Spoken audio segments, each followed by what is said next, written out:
So the first thing I'd like to talk about in our lessons at MCHS, we've been talking a lot about how to create a resume, how to draft a cover letter, how to make sure that you stand apart from other applicants.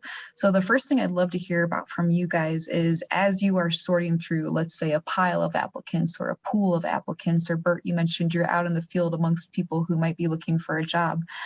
Tell me about maybe some things that distinguish people and that help you choose which applicants you're going to pull from that pile or that pool of people and that you decide to interview. Does anyone want to speak to that?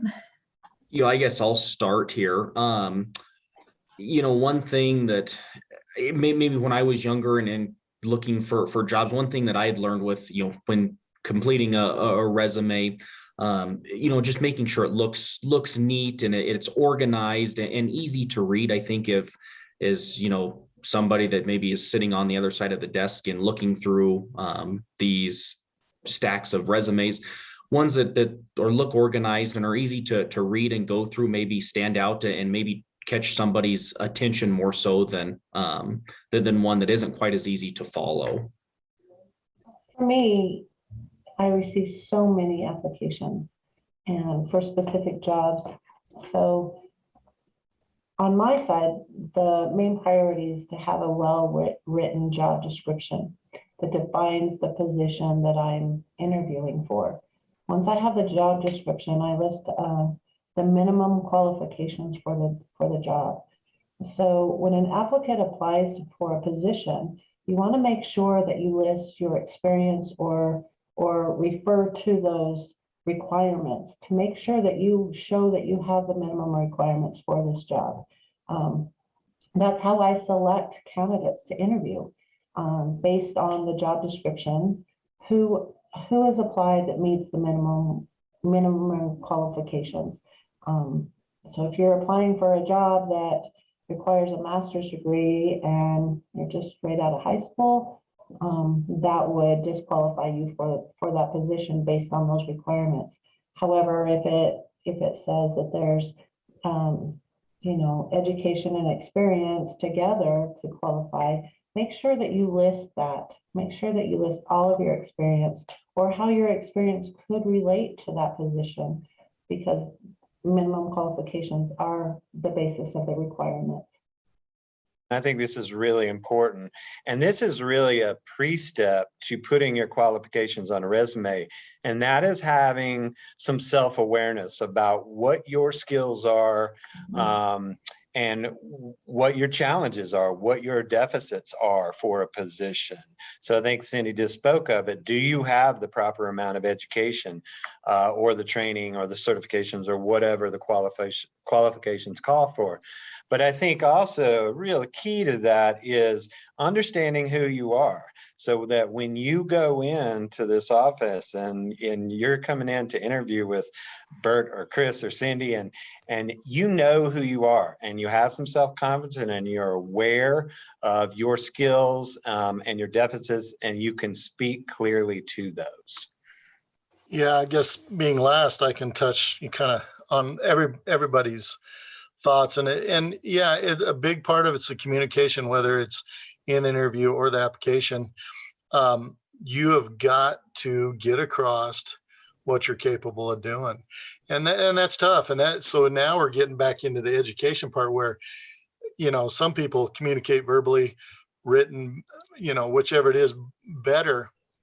A lot of times when it's application, it's Cynthia's put it together what she needs to hear, and you have to navigate something. It's different than a resume. It's the same, but yes, it's the start of it, and you have to somehow get across. I'm not a big you don't have to blow smoke in any way, but you do have to get across what you're capable of. Look at it yourself, look at it 2 or 3 times, and make sure that I have said what I want to say, that the other person, they don't know you. They have to, you got this small window, you have to hit it on the head that I've explained it well enough, because you're capable. You're going after something, most of the time you feel like I'll be good, and most people be good depending on how much effort, but you have this first initial thing is crucial, or you're, and I've seen lots of people get past that I'm like, wow, I know, different fields. I know they'd have been real good at that, but maybe they don't interview, the written parts may be tough for them, but you got one shot to get that across to whoever it is. One thing I guess I would say is, it's never too early to start, building and creating a resume. Get it started, save a copy on your computer, and you can always go in and update it when needed. You never know when the time might arise that a position opens out of the blue that you aren't expecting, that maybe you've really wanted or you think might be a good fit for you. So get that resume built, get it ironed out, and make sure it is ready to go to submit when needed.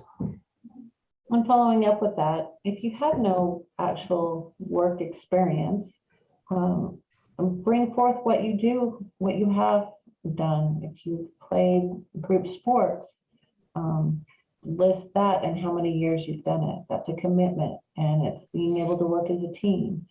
If you've gone to the science fair to state, list those achievements, because it shows your dedication and your hard work. One thing I guess I would say is, it's never too early to start, building and creating a resume. Get it started, save a copy on your computer, and you can always go in and update it when needed. You never know when the time might arise that a position opens out of the blue that you aren't expecting, that maybe you've really wanted or you think might be a good fit for you. So get that resume built, get it ironed out, and make sure it is ready to go to submit when needed.